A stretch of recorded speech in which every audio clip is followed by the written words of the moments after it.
Doctor صاحب، ایک بھائی نے سوال پوچھا ہے کہ میرے ایک دوست نے مجھے بخاری شریف کی حدیث بھیجی ہے جس میں اللہ کے رسول صلی اللہ علیہ وسلم کا فرمان ہے وَإِنِّي وَاللَّهِ مَا أَخَافُ عَلَيْكُمْ أَن تُشْرِكُوا بَعْدِي، کہ میں تمہارے اوپر اپنے بعد شرک سے نہیں ڈرتا۔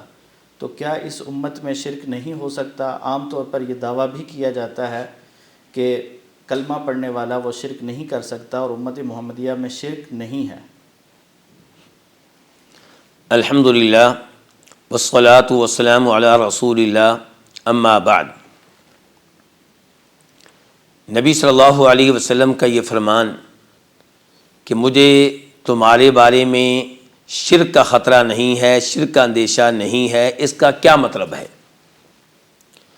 اس کا مطلب جاننے کے لیے ہمیں دیگر احادیث کی طرف رجوع کرنا پڑے گا۔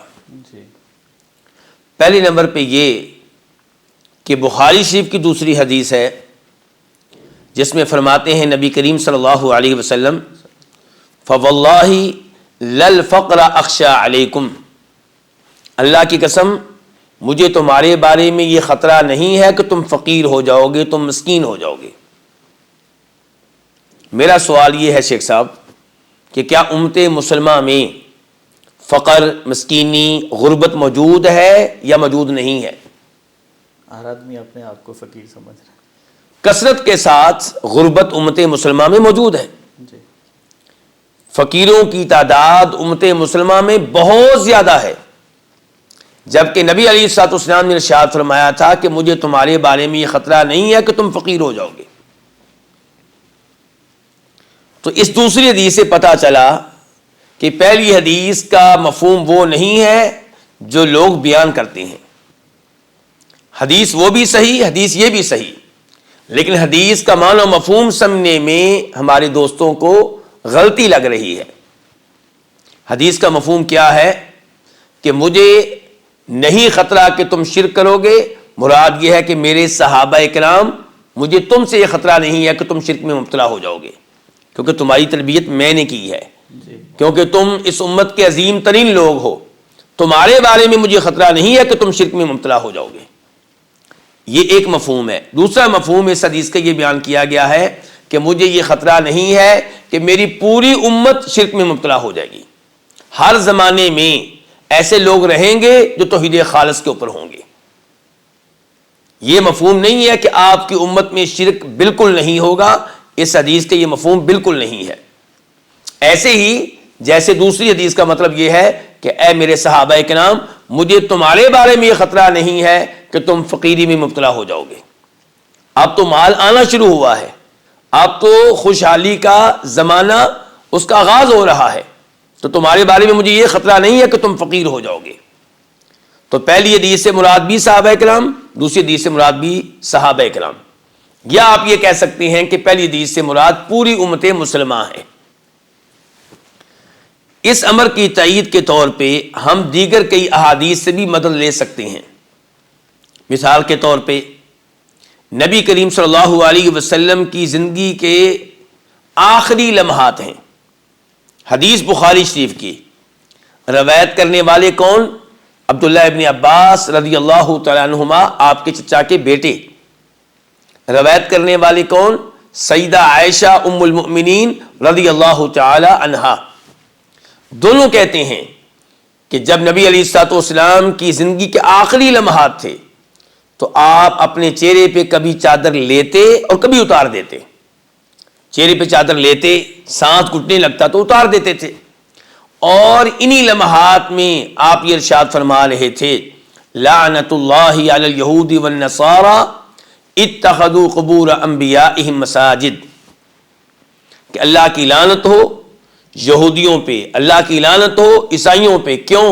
کیونکہ ان لوگوں نے اپنے نبیوں کی قبروں کو سجدہ گاہیں بنا لیا تھا، عبادت گاہیں بنا لیا تھا علیہم الصلاۃ والسلام۔ عبداللہ ابن عباس، سیدہ عائشہ، نبی علیہ الصلوۃ والسلام کی اس حدیث کو بیان کرنے کے بعد تبصرہ کیا کرتے ہیں؟ یہ تبصرہ قابل غور ہے۔ دونوں کہتے ہیں یحذر ما صنعوا، کہ آپ فوتگی کے لمحات میں یہودیوں عیسائیوں پہ لعنت کر رہے ہیں اور لعنت کی وجہ بھی بیان کر رہے ہیں کہ انہوں نے اپنے نبیوں کی قبروں کو سجدہ گاہیں بنا لیا تھا. کیوں؟ ضرورت کیا ہے اس موقع پہ ان پہ لعنت کرنے کی؟ ضرورت کیا ہے اس موقع پہ ان کا تذکرہ کرنے کی؟ دونوں کہتے ہیں کہ آپ یہ الفاظ کہہ کر اپنی امت کو خبردار کر رہے تھے کہ تم لوگ ایسی حرکت نہ کرنا. تو کیا آپ کو خطرہ تھا یا نہیں تھا؟ کیا کہہ رہے ہیں؟ یحذر ما صنعوا. آپ اپنی امت کو ڈرا رہے تھے، خبردار کر رہے تھے، تنبیہ دے رہے تھے اس عمل سے، اس عمل کے بارے میں جو عمل انہوں نے کیا، یہودیوں اور عیسائیوں نے کیا. اس کا مطلب یہ ہے کہ آپ کو خطرہ تھا، اسی لیے فوتگی کے لمحات میں آپ یہ تنبیہ کر رہے ہیں، یہ وارننگ دے رہے ہیں. دوسری حدیث مسلم شریف کی ہے، روایت کرنے والے جناب جندب رضی اللہ تعالی عنہ ہیں. کہتے ہیں کہ نبی علیہ الصلوۃ والسلام فوت ہونے سے 5 راتیں پہلے یہ ارشاد فرما رہے تھے کہ الا وان من کان قبلکم کانوا یتخذون قبور انبیائہم وصالحیہم مساجد الا فلا تتخذوا القبور مساجد فانی انہاکم عن ذلک.